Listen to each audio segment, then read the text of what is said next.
Next up, it is Madders Razma versus Christian Kist. And this looks a real tight one to call, actually. Um, Razmar's got to the last 32 of this tournament in the past, so he's shown that he can also navigate the early rounds with some success at this tournament.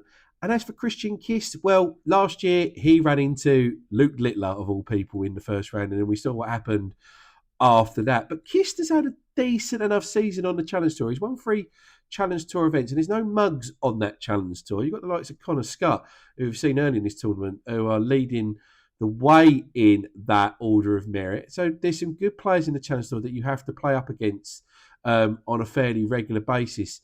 And I think, as again, I think this is a tough one.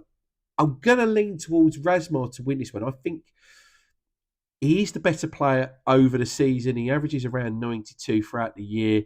Kist is around about 87.77.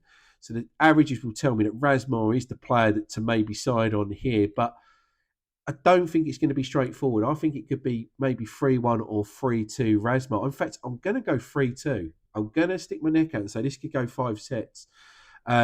And I think Razma might nick it. In terms of 180s, the line for this game is over and under 5.5 180s. I think because I think it's going to be a long game, I think the 5.5 has a chance. They're not the most consistent of 180 hitters, truth be told. But I think if the game goes on long enough, I think we could see plenty of them. The one thing I will say, Razma does tend to kind of switch to the 19s a lot in matches. So that might be something to maybe go against it. But I think because of the format being long, I think it's going to be a long game. I think over 5.5 just might get it.